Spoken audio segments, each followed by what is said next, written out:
हमारे last lesson के अंदर we work on the idea of barometer ना, and in that barometer I explained you what that instrument is all about, and how we actually use that instrument to measure the atmospheric pressure. तो हमारा आज का जो lesson होगा that will work on the idea of pressures of liquids. हम liquid pressure के ऊपर बात करेंगे and then we're gonna take it a bit further, और इसको फिर हम मैनोमीटर्स एंड गैस प्रेशर्स इन चीज़ों के साथ भी लिंक करने की कोशिश करें.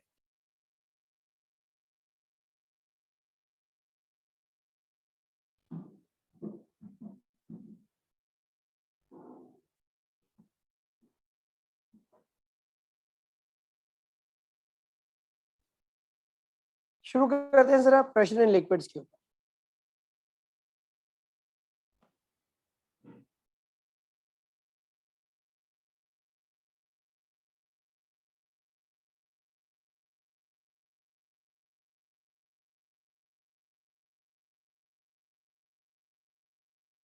देखो, जब आप बात करते हो प्रेशर इन लिक्विड्स के पर्सपेक्टिव पे ना, तो यहाँ पे it's actually the pressure exerted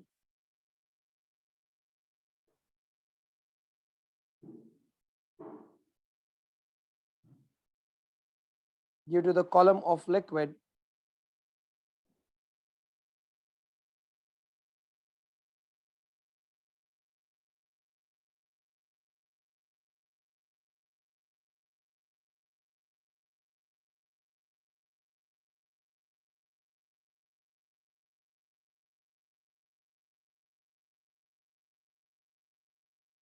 above a point.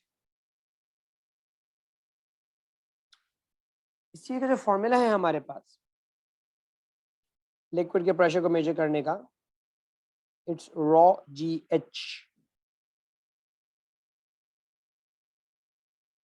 इसमें this P is the liquid pressure,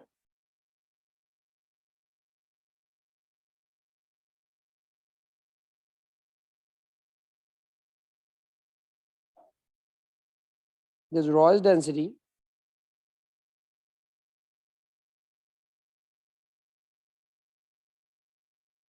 G is gravitational acceleration, और should I say gravitational field strength अर्थ के लिए 9.81 जो होती है. In this H is depth. कुछ लोगों को लगता है sir H is for height, लेकिन यहाँ पे हम लिखते हैं H is for depth. सही, और उसमें बहुत बड़ा difference. Let me tell you why H is the depth. इसमें जो लिक्विड का प्रेशर आता है, it's because of the amount of water above a certain point. पानी का जो वेट होता है ना, वो आपके पास एक्सर्ट हो रहा होता है, तो उस वाटर के वेट की वजह से आप प्रेशर एक्सपीरियंस करने का भी काम कर रहे होते हो. तो सिनेरियो अगर ऐसा होता है कि भाई आई हैड अ ट्यूब और a container filled with liquid, could be any liquid, let's say water ही है अगर हम एग्जांपल ले लें उस चीज की.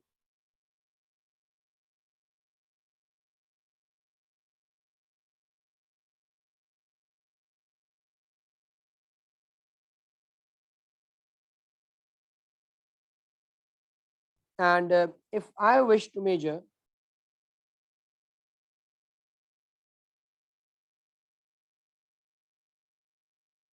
the pressure at this point, say pressure at point A, मुझे बोला गया भाई आप इस पॉइंट पे प्रेशर बताइए, और अब pressure at this point B, बिल्कुल बॉटम पे प्रेशर बताइए.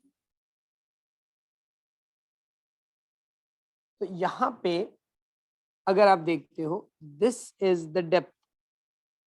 डेप्थ हमेशा टॉप से बॉटम मेजर होती है. मतलब आप अपनी डेप्थ नहीं बताते, आप अपनी हाइट बताते हो, मैं जमीन से इतना ऊंचा हूँ. लेकिन वाटर के प्रेशर के केस में आप डेप्थ बताया गया कि आपको जिस पॉइंट तक प्रेशर चाहिए, आप उस पॉइंट तक का डेप्थ नोट करो. This is the depth till A, HA. और अगर B तक की बात होती तो आप बिल्कुल बॉटम तक जाते. This is the depth HB. If I were to calculate the value of pressure at any level of liquid, उससे अगर बोला जाता भाई कि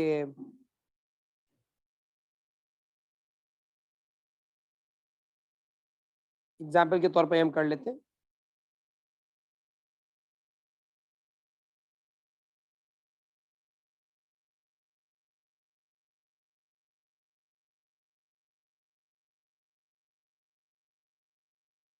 Determine the pressure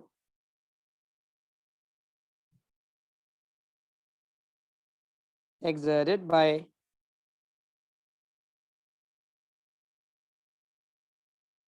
the column of liquid, say, or should I say by the column of water to be exact, question के लिए।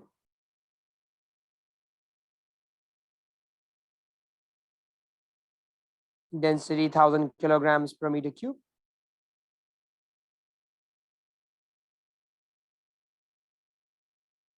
At point A, जिसकी h की वैल्यू मैं आपको दे देता हूँ भाई 50 centimetres, and at point B,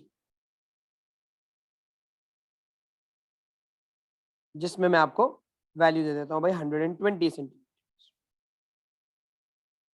और ग्रेविटेशनल फील्ड स्ट्रेंथ आपके पास एक फिक्स्ड वैल्यू है 9.8 न्यूटन पर किलोग्राम। इसके अंदर आप वेरिएशन वगैरह तो आती नहीं है, आपके पास वेरिएशन आएगी भी तो आप उस वक्त A2 में बैठे हुए होंगे। तो ओ लेवल्स के अंदर gravity remains the same everywhere. तो भाई ये आपके पास ग्रेविटी की वैल्यू भी दे दी गई है, इसको हम ब्रैकेट में लिख देते हैं, this is something which is given to. तो अगर मैं लिक्विड का प्रेशर एट डेप्थ ए निकाल रहा होता, तो लिक्विड के प्रेशर को कैलकुलेट करने के लिए I would have used rho GH.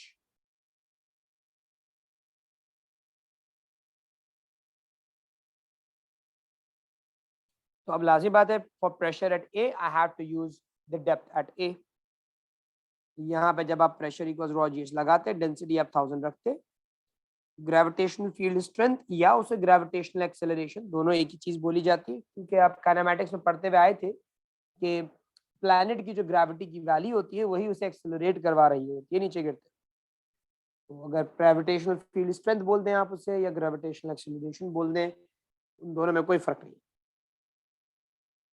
तो 9.8 और h की वैल्यू जो हमारे पास 50 सेंटीमीटर थी, आपको उसे डिवाइड बाय 100 करके मीटर्स में कन्वर्ट करना पड़ेगा। उसकी वजह यह है कि आपके तमाम जो कैलकुलेशन में यूनिट्स चल रहे हैं, जितनी क्वांटिटीज आपने रखी वो सब ऐसा ही बेस यूनिट्स में रखी। तो यहाँ से आप पीए की जो वैल्यू है वो डिटरमिन कर सकते हो। अगर मैं उसको कैलकुलेट कर लूँ इधर,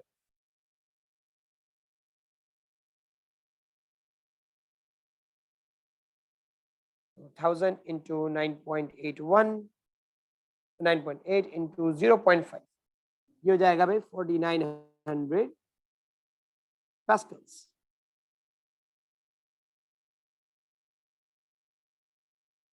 ठीक है। और इसी तरह से अगर मैं पॉइंट बी पे निकालना चाहता, यूज रॉ जीएच ही करता, ये जो मैंने सिंबल बनाया है, this symbol is called rho, it's pronounce RHO rho, and it's a symbol for density over here. जैसे यहाँ पे हमने प्रेशर के लिए कैलकुलेशन की थी, इस तरह यहाँ पे भी आप कर लेते हो। डेंसिटी इज 1000, ग्रेविटी इज 9.8, और डेप्थ देखो इसकी भी 120 सेंटीमीटर दी हुई है। ये तो ऐसा यूनिट नहीं है ना, सेंटीमीटर तो ऐसा यूनिट नहीं थे, तो आपने उसको मीटर में कन्वर्ट करना है, क्योंकि आपके पास बाकी जितने यूनिट है वो सब ऐसा यूनिट में चल रहे हैं। डेंसिटी भी किलोग्राम पर मीटर क्यूब में चल रही है, तो ये ग्रेविटेशन के अंदर भी अब न्यूटन और किलोग्राम्स को देख रहे हो, तो तमाम चीज़ ऐसा यूनिट में होनी चाहिए। तो सेंटीमीटर को मीटर में कन्वर्ट करने के लिए मैं उसको डिवाइड बाय 100 कर, ये तो आपको पता भी होगा कि 1 मीटर हैज 100 सेंटीमीटर। जब सेंटीमीटर से मीटर में आ जाता है, डिवाइड बाय 100 किया जाता है। 1000 into 9.8 into 120 upon 100 will be 1.2, ये हो जाएगा 11,760 पास्कल्स।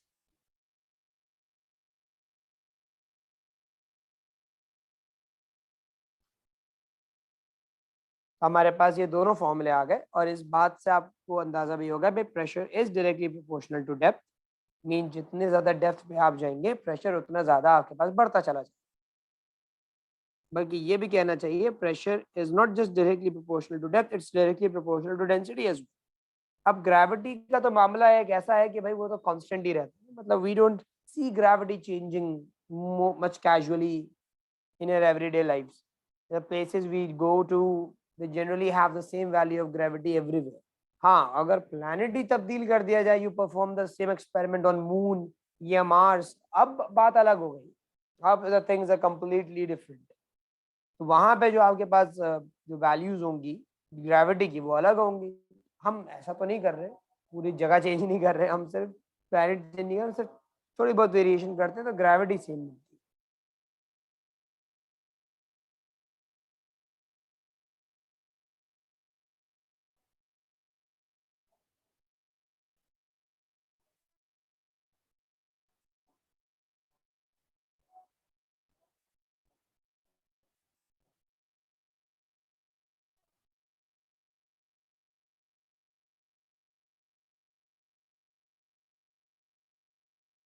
बट डेंसिटी में भी ये है कि heavier liquid exert more pressure, इसकी डेंसिटी ज्यादा, प्रेशर ज्यादा।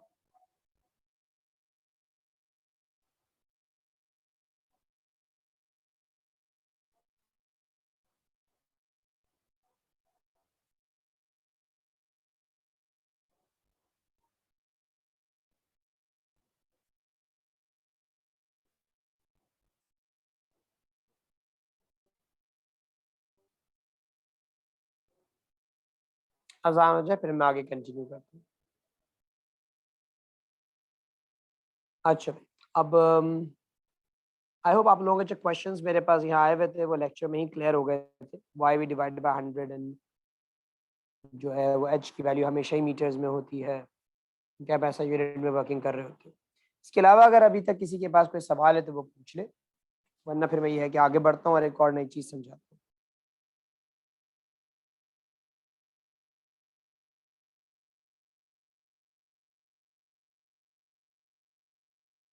अच्छा, अब एक चीज़ है जिसे हम कहते हैं टोटल प्रेशर। देखिए, जब हम बात करते हैं ना टोटल प्रेशर की,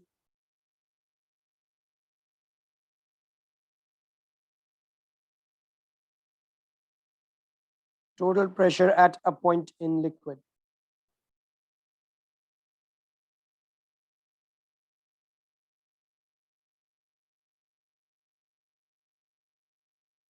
तो टोटल प्रेशर के लिए हमारे पास एक छोटी सी अंडरस्टैंडिंग आती है।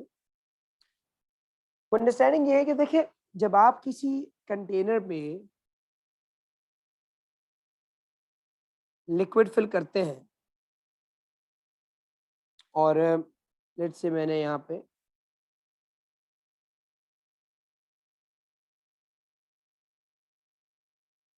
लिक्विड फिल किया हुआ था, this was the level of the liquid, and हम बात कर रहे हैं भाई इस पॉइंट के ऊपर, पॉइंट है जहाँ प्रेशर लगा है। देखिए, इस पॉइंट पे एक तो लिक्विड की वजह से प्रेशर आ रहा है, जो कॉलम ऑफ लिक्विड इस पॉइंट के ऊपर है सारा, एक तो ये प्रेशर एक्सर्ट कर रहे हैं, लेकिन उसके अलावा एक और चीज प्रेशर एक्सर्ट कर रही है and that is the atmosphere.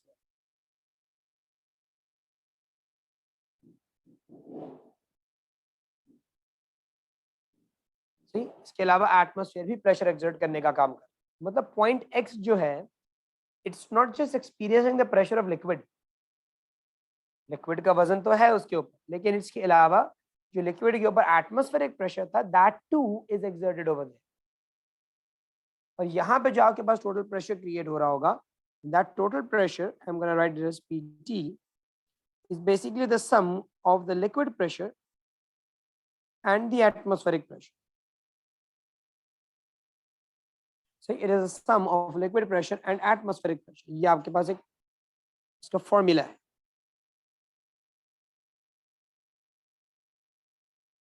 तो कभी भी अगर लिक्विड के अंडर आपको प्रेशर कैलकुलेट करने को बोला जाएगा तो एग्जामिनर आपको क्लियर करेगा कि वो आपसे टोटल प्रेशर मांगा है या लिक्विड प्रेशर मांगा। आप उन दोनों को कंफर्म करते हुए देखिएगा कि हाँ भाई, अगर उसने खाली प्रेशर ड्यू टू लिक्विड बोला है तो फिर टोटल ना निकालिए, लेकिन अगर वो ओवरऑल प्रेशर बोल रहा है या टोटल प्रेशर की बात कर रहा है, total pressure at point x, तो उसका मतलब ये है कि वो लिक्विड प्लस एटमॉस्फेयर दोनों की बात कर। अब जैसे अगर मैं वही पॉइंट ए वाली एग्जांपल ले लेता, या चले यहाँ पे हम उसको स्पेसिफाई कर देते हैं अलग उस पर,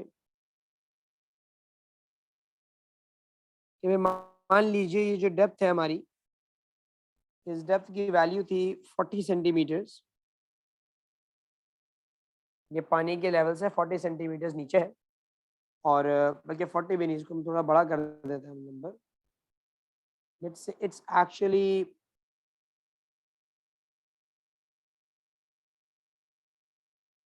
20 मीटर्स, 20 मीटर कर दो, 20 metre below the surface of the liquid. So if it's 20 metre below the surface of the liquid, तो यहाँ पे अगर आप बात करते हैं तो भाई लिक्विड का जो प्रेशर होगा वो आपको मिलेगा रॉ जी एच से, और एटमॉस्फेरिक प्रेशर की वैल्यू आपके पास 1.0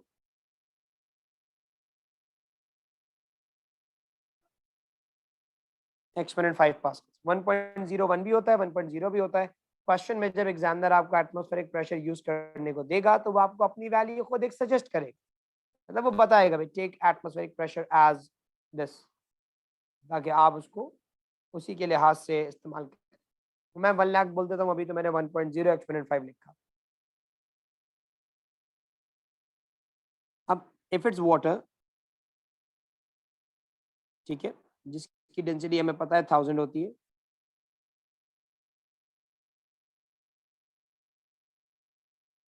मैं बोलूंगा भाई density is 1000, gravity is 9.8, depth is 20, ठीक है, ये आपके पास लिक्विड का प्रेशर आ गया।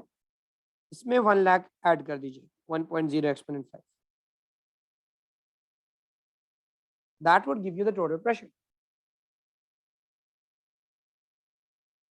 क्योंकि total is always the sum of the liquid and the atmosphere, minus करने का तो बन नहीं सकता ना, मतलब आप खुद सोचें, एटमॉस्फेयर लिक्विड को पुश कर रहा है और लिक्विड का वेट अपना अलग उस लग रहा है उस पॉइंट, तो it's like two blankets one over another, pressure तो हमेशा बढ़ के ही आने वाला है।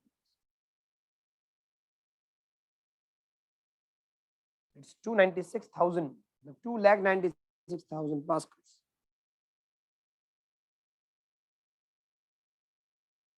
टोटल प्रेशर आपके पास इतना है।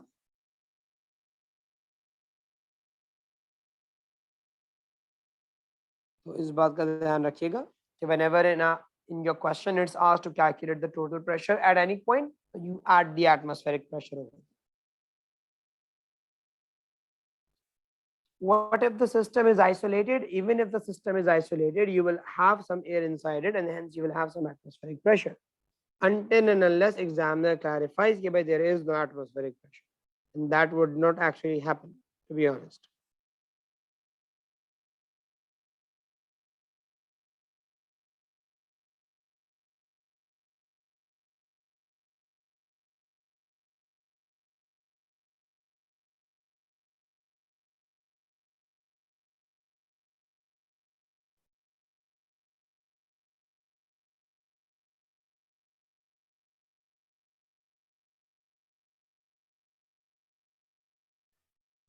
So we figured out how the liquid pressure actually works. Now we're going to talk about something called manometers. If you have any confusion in this part, do ask.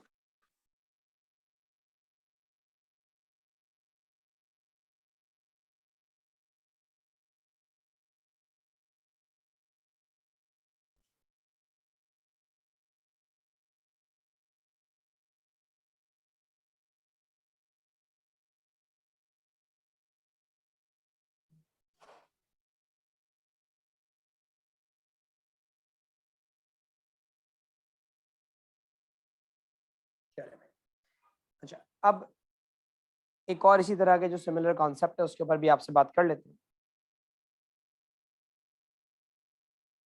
हम आपको एक example करवाते हैं।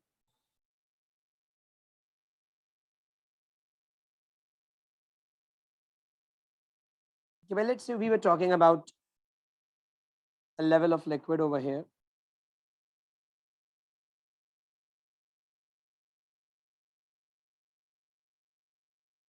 And there was a diver who actually moves from one depth to another.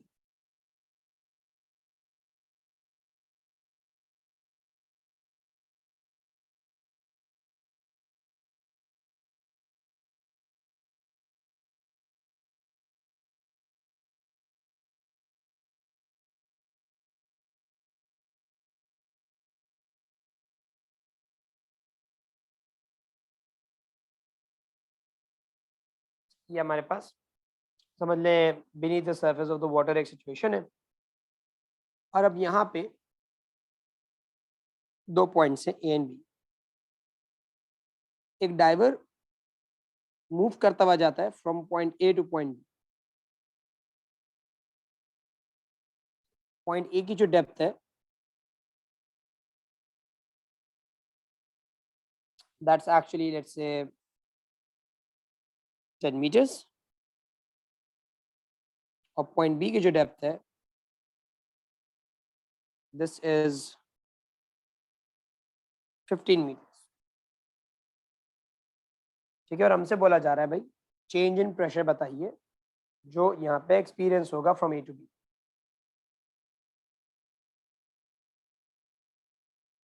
A diver travels from A to B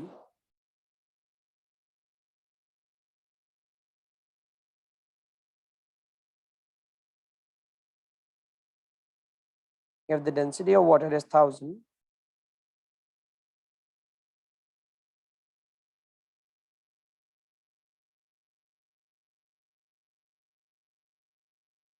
kilogram per meter cube, determine the change in depth, the change in pressure।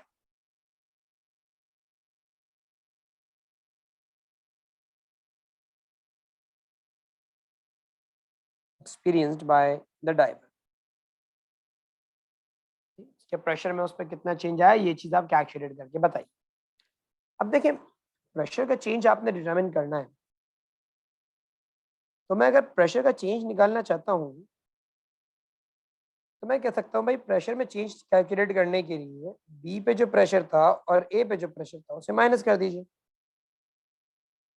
अगर आप समझदार हैं तो आपको पता होगा कि sir B और ए पे जो प्रेशर था वो सिर्फ लिक्विड का नहीं था, एटमॉस्फेयर का मिला के था। लेकिन क्योंकि दोनों जगहों पे एटमॉस्फेरिक प्रेशर सेम लग रहा था तो हम एटमॉस्फेरिक प्रेशर को इग्नोर भी कर सकते हैं। हम ये कंसिडर कर सकते हैं कि भाई atmospheric pressure kind of like cancelled out, उसका इफेक्ट कैंसिल हो गया। जी कैसे हो गया, मैं मैथ्स के थ्रू करके दिखा देता हूँ। अगर आप लिक्विड प्रेशर की बात बी पे बात करते हैं तो भाई बी पे लिक्विड का प्रेशर भी होगा और एटमॉस्फेयर का भी होगा, माइनस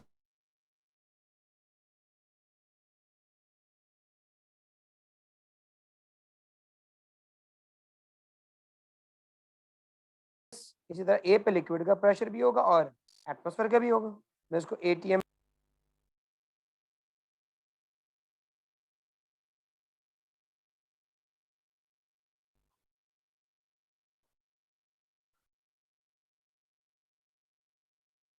ठीक है। अब यहाँ क्या सिनेरियो होगा, एटमॉस्फेरिक प्रेशर से एटमॉस्फेरिक प्रेशर का इफेक्ट ही कैंसिल है क्योंकि वो दोनों जगहों पे सेम लग रहा था ना। तो जब आप एक फर्दर डेप्थ के अंदर गए हो तो फर्दर डेप्थ में जाने पे आपके पास प्रेशर में कोई वाज़ेह चेंज नहीं आया, मतलब एटमॉस्फेरिक प्रेशर में तो कोई चेंज नहीं है। You only move to a depth from A to B, and when you move from A to B, जितना एटमॉस्फेरिक प्रेशर यहाँ था उतना ही एटमॉस्फेरिक प्रेशर यहाँ भी है। जो असल चीज चेंज हुई है वो लिक्विड का प्रेशर चेंज हुआ, जो असल चीज चेंज हुई है वो लिक्विड का प्रेशर चेंज हुआ। तो आपके पास जो चेंज ऑफ प्रेशर आपको नजर आएगा that will be because of the change of liquid pressure, PLB minus PLA, pressure of liquid at B minus pressure of liquid at A। इस चीज को आप सिंप्लीफाई करके ऐसे भी लिख सकते हो by rho g h of B minus h of, क्योंकि आप इसे ऐसे क्यों लिख सकते हो, आप बोलते हैं सर बी पे प्रेशर रॉ एच बी से निकलेगा, ए पे रॉ एच ई से निकलेगा, अब रॉ और जी कॉमन निकाल लो, H B minus H A बच जाएगा। ठीक है, तो आपके पास वो जो इफेक्ट था वो वैसे कैंसिल आउट हो गया था, this is what that remains.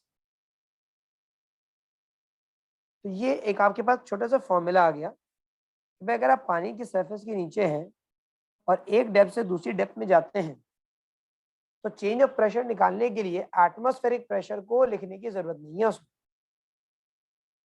अगर आप लिखते भी तो वो कैंसिल हो रहा था, सही, इस वजह से जो चेंज आया है वो सिर्फ लिक्विड के प्रेशर की वजह से। अब आप फॉर्मूला रख के अगर चाहें तो सॉल्व भी कर सकते हैं, डेंसिटी 1000 है, ग्रेविटी वही 9.8 है, और आप 15 मीटर की डेप्थ पे गए हैं 10 मीटर की डेप्थ से, तो फाइनल डेप्थ 15 हो गई, इनिशियल डेप्थ 10 हो गई, यहाँ से आपको चेंज ऑफ प्रेशर मिल जाएगा, that will be 1000 into 9.8 into 5, that is 49,000।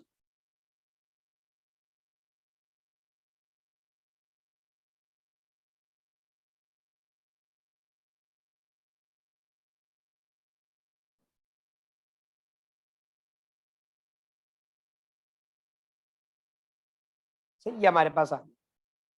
इस क्वेश्चन में मैंने दो बातें बताने की आपको कोशिश की, एक तो आपको चेंज ऑफ प्रेशर का फॉर्मूला सिखाया, और दूसरा आपको ये बात बताई कि जब आप पानी की सतह के नीचे थे ना और एक डेप्थ से दूसरे डेप्थ पे जा रहे थे, तो एटमॉस्फेरिक प्रेशर को आपको अपने फाइनल आंसर में ऐड वैड करने की कोई जरूरत नहीं होगी, क्योंकि आप प्रेशर का चेंज निकालें। एटमॉस्फेरिक प्रेशर क्योंकि दोनों जगहों पे सेम था, तो उसका इफेक्ट वैसे ही कैंसिल होगी। उसको मैं यहाँ पे इन्वर्टेड कॉमा में लिख भी देता हूँ कि भाई as atmospheric pressure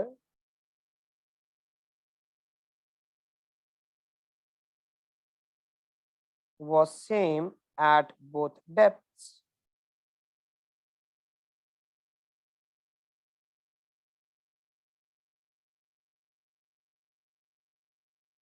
so the effect on delta P is cancelled।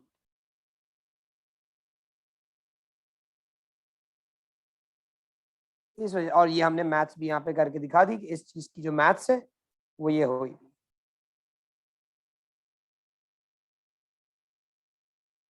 This is the maths of that. Change of pressure का एक बात समझ लो कि तुम्हारे सिलेबस के पर्सपेक्टिव से भी था कि भाई बच्चे को फॉर्मूला आना चाहिए, तो हमने ये कर लिया कि भाई एक छोटा सा फॉर्मूला यहाँ पे आपको इंट्रोड्यूस करवा दिया कि भाई अगर कभी आए आपके सामने नजरों में तो बस लीजिए उसको समझ जाओ।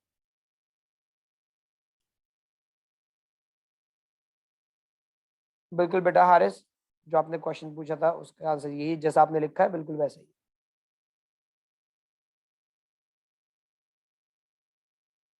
एंड आई होप अब्दुल बास से आपके इस क्वेश्चन का जवाब भी क्लियर हो गया होगा कि क्यों आप एटमॉस्फेरिक प्रेशर को नहीं इंक्लूड करते। हमने दिखाया कि एटमॉस्फेरिक प्रेशर कैंसिल सेम था दोनों जगहों पे, तो उसका चेंज इन प्रेशर के अंदर उसको कंसीडर करने की जरूरत नहीं।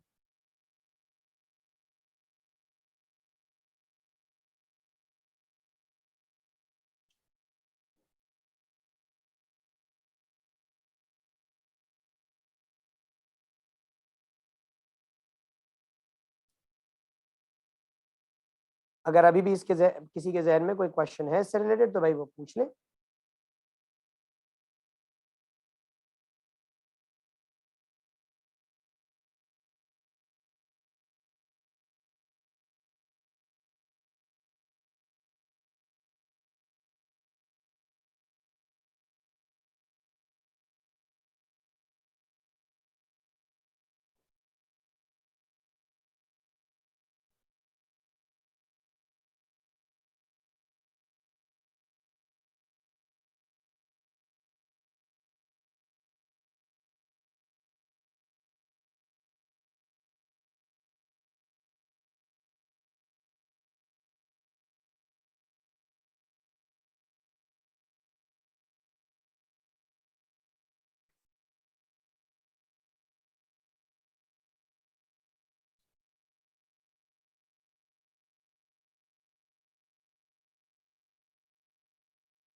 जैसा can we cancel atmospheric pressure every time if the atmospheric pressure is not mentioned in the question?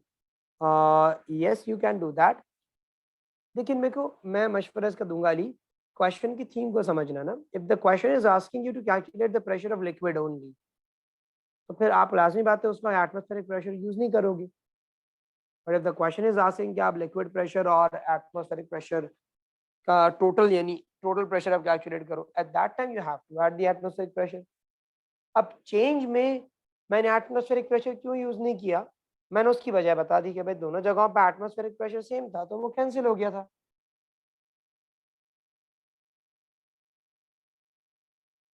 मुसव्विर, मेरे बच्चे हमने एटमॉस्फेरिक प्रेशर को ऐड ही किया था. या अल्लाह, माय बैड,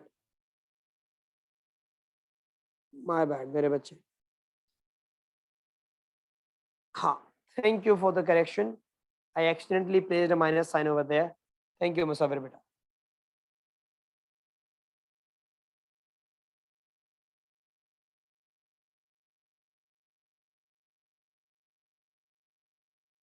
देखो ये हाजिर दिमाग है अब्दुल मुसव्विर की, कि उनको ये बात समझ में आ चुकी थी कि एटमॉस्फेरिक प्रेशर ऐड होता है और सबने गलती से माइनस लगाया. थैंक यू बेटा. अच्छा भाई, यहाँ तक और किसी के जहन में अगर कोई सवाल है तो वो पूछे. अच्छा, there used to be some more content on pressure in your previous syllabus, जो कि अब रिमूव कर दिया गया है, जैसे मैनोमीटर का यूज़ है और हाइड्रोलिक सिस्टम्स हैं. तो ये तमाम चीज़ें आपके पास जो है वो पहले सिलेबस का पार्ट हुआ करती थी, लेकिन अब यह है कि they are not a part of your syllabus, इसलिए हम मैनोमीटर्स और इन चीज़ों को जो है वो अब आपके पास यहाँ पे डिस्कस नहीं कर रहे हो.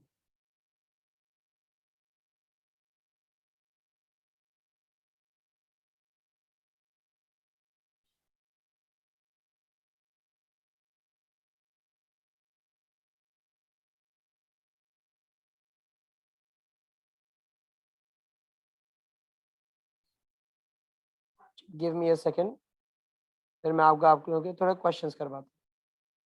Yes, hydraulics is removed Haris. चलिए, now we gonna talk about the pressure in gases.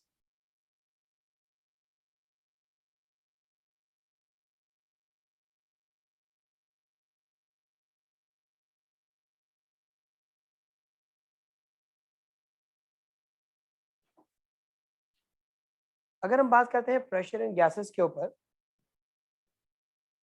तो सबसे पहले तो सवाल ये क्रिएट होता है कि why do gases exert pressure in the first place.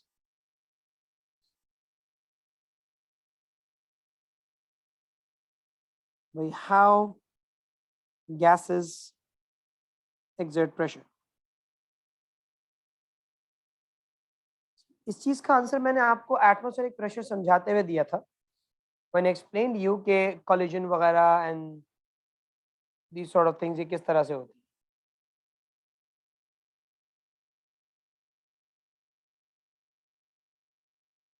Haris, you have sent a file to me, I believe.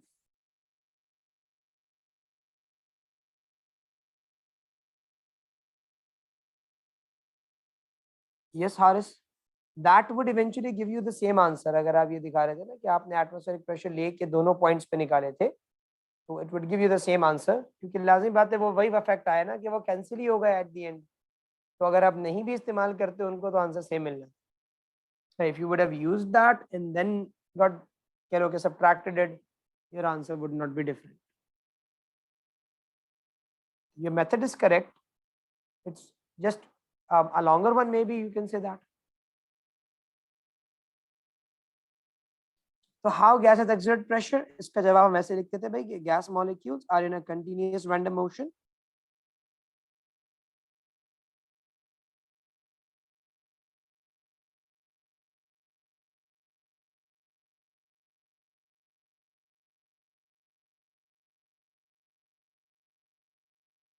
फिर हम ये बताते थे भाई they collide with one another and with the walls of container.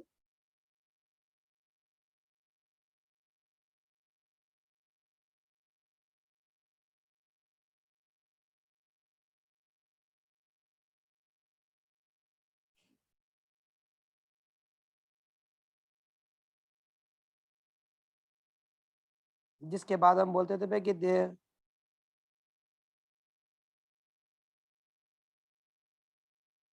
with this causes the change of momentum.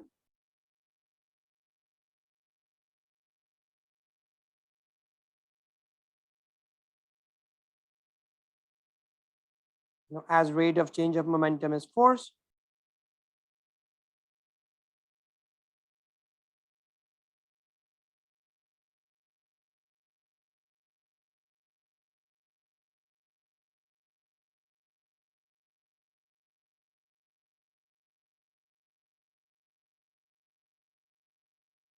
that force per unit area is the pressure of gas.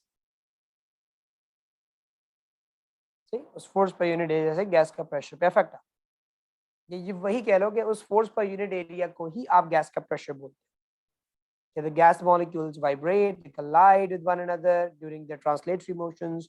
When they collide, they exert a force, and that force produces pressure. अब एक बात हम जानते हैं कि भाई increasing temperature increases the pressure of gas.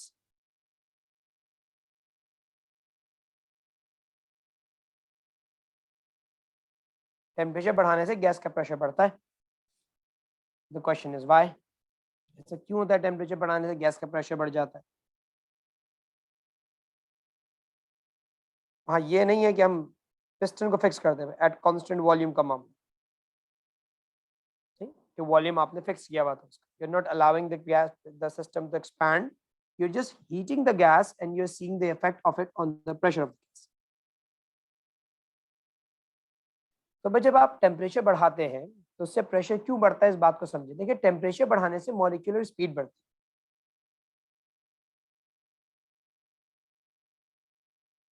मैं उसको ऐसे लिख देता हूँ, भाई टेम्परेचर इंक्रीज होगा तो उससे स्पीड ऑफ मॉलिक्यूल इंक्रीज होती है।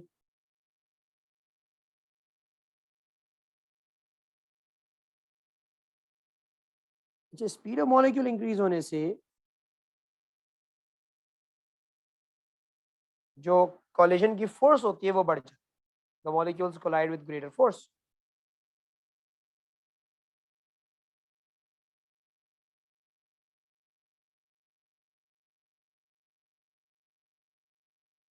सही, and the frequency of collision also increase, वो अब ज्यादा भी टकराएंगे।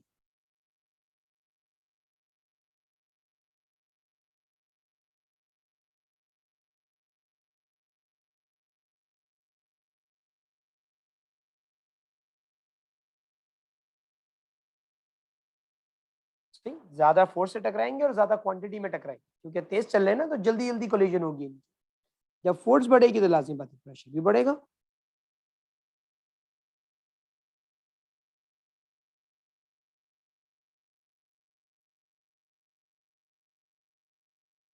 सही, इसकी वजह से आपका प्रेशर बढ़ जाए। तो मैंने एरो के थ्रू ये बात समझाई कि जब आप टेम्परेचर बढ़ाते हैं तो मॉलिक्यूल की स्पीड बढ़ती है, move faster. When they move faster and they collide, they exert more force. In case they exert more force, you have now more pressure. तो टेम्परेचर बढ़ाने से गैस के उसके प्रेशर में इंक्रीमेंट आता है। यहां तक कोई कंफ्यूजन?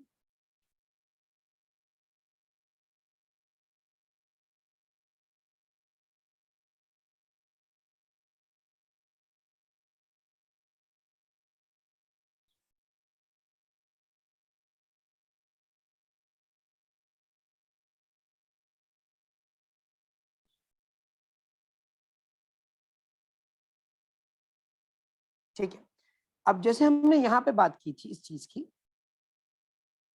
कि टेम्परेचर इंक्रीज करने से प्रेशर ऑफ गैस इंक्रीज हो जाती है, इसी तरह एक और चीज, टेम्परेचर इंक्रीज करने से गैस का वॉल्यूम भी बढ़ता है।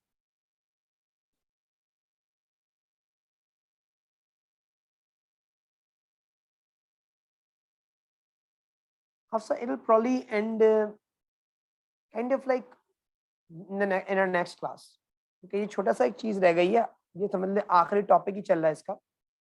It will and probably in the next class, उसमें हम उसके क्वेश्चंस भी आपको करवा देंगे।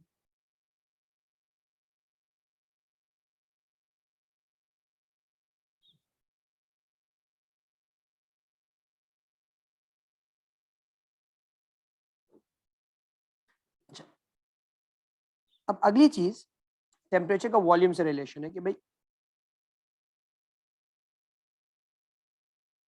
इंक्रीजिंग टेम्परेचर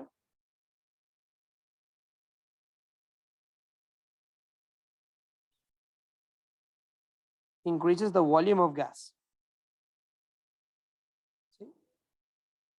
गिवन दैट आपने प्रेशर कांस्टेंट रखा हुआ, इसको मैं फिजिकली समझाता हूँ थोड़ा सा ताकि आप उसको इमेजिन कर सको। इट्स लाइक कि आपके पास एक कंटेनर था, उस कंटेनर पे आपने एक लिड लगाई हुई थी, ठीक है, और जब आप उस कंटेनर को हीट करोगे, उसके गैस को हीट अप करोगे, तो आप ये देखते हो कि गैस एक्सपैंड करती है, वो लिड ऊपर मूव कर जाती है। उस पर मैंने एक मास रखा हुआ ये शो करने के लिए कि मैं उस मास के थ्रू उसके ऊपर एक प्रेशर एक्सर्ट कर। तो शुरू में मेरे पास जो यहाँ पे गैस थी,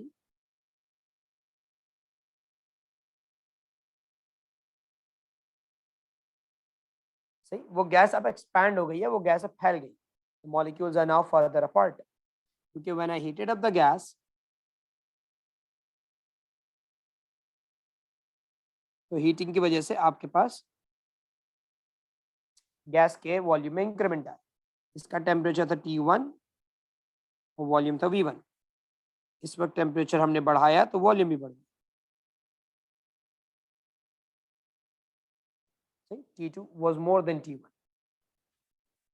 तो अब अगर यहाँ पे इस चीज को देखा जाए और अपने आंसर को यहाँ फैब्रिकेट किया जाए, तो आप कुछ ऐसे लिखोगे इसका रीजन कि भाई जब आप टेम्परेचर बढ़ाते हैं, अगर गैस का आप टेम्परेचर बढ़ाते हैं, तो गैस के टेम्परेचर को बढ़ाने से आपके पास इफेक्ट ये होगा कि स्पीड ऑफ मॉलिक्यूल्स इंक्रीज होंगे,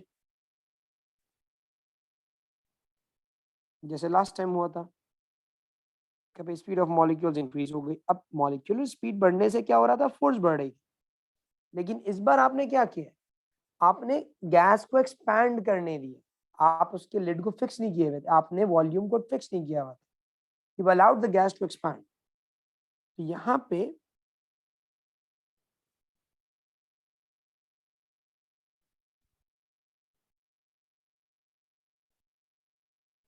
gas molecules kind of like exerted more force and pushed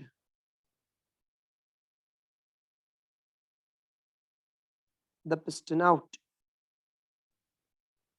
See, तो गैस मॉलिक्यूल्स ने पुश फोर्स अप्लाई करके उस पिस्टन को बाहर की तरफ पुश कर, तो जब पिस्टन को बाहर की तरफ पुश किया तो वॉल्यूम इंक्रीज हो गया आपका। लेकिन इससे एक चीज पे इफेक्ट आया अभी, आप प्रेशर नहीं बढ़ सका। उसकी वजह यह है कि अब मॉलिक्यूल्स, मैं मानता हूं तेज चल रहे हैं, लेकिन दूर दूर भी, तो उनका जो रेट ऑफ कॉलिजन है, जो उनके टकराने की कह लो कि क्वांटिटी एक तरह से वो कम हो गई। They are not colliding at, like for example पहले अगर 50 कॉलिजन्स हो जाती थी एक सेकंड के अंदर, अभी कम हो रही होगी, क्योंकि मॉलिक्यूल्स तकरीबन अब दूर दूर चले गए ना एक दूसरे से, उनका वॉल्यूम इंक्रीज हो गया। तो हम इसको ऐसे लिखते हैं कि pressure remains same because molecules are now further apart।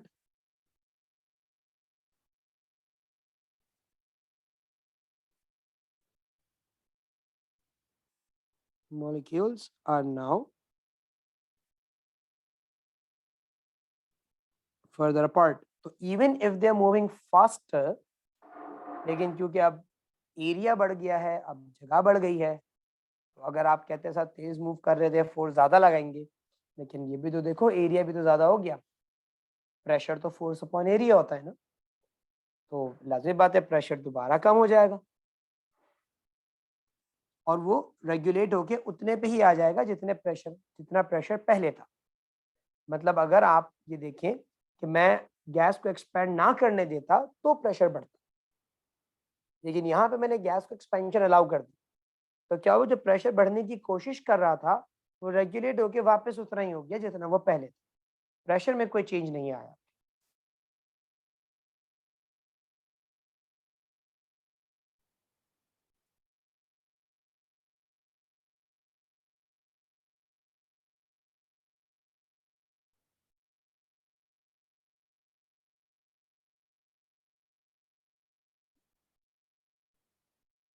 इसको फिजिकली थोड़ा सा इमेजिन कर लो कि भाई पहले the molecules are moving slow and they had less space.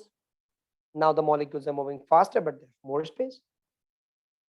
तो वो जो collision rate है आपका वो वैसा ही रहा, स्पीड बढ़ी तो जगह भी बढ़ गई, पहले अगर स्पीड कम थी तो जगह भी कम थी, तो जैसी collisions पहले हो रही थी वैसी collisions अभी भी हो रही हैं, हमारा फोर्स पर यूनिट एरिया अभी भी उतना ही निकल रहा है। बस ये है कि अब एक बड़ी जगह में ये मामला हुआ है, पहले एक छोटी जगह में हुआ था।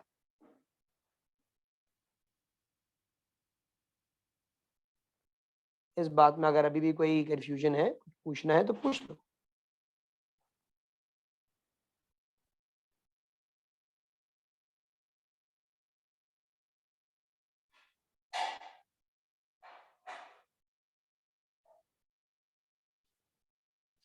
चलो फिर एक काम करते हैं, we'll keep the lesson till here. इंशाल्लाह अपनी नेक्स्ट क्लास के अंदर मैं आप लोगों को बॉयल्स लॉ का एक छोटा सा कॉन्सेप्ट दूंगा, प्रेशर वॉल्यूम रिलेशनशिप का, and then we are going to end this chapter. Next class में इसके ऊपर हम इसकी वर्कशीट भी, क्वेश्चंस भी कर लेंगे, and that will be it.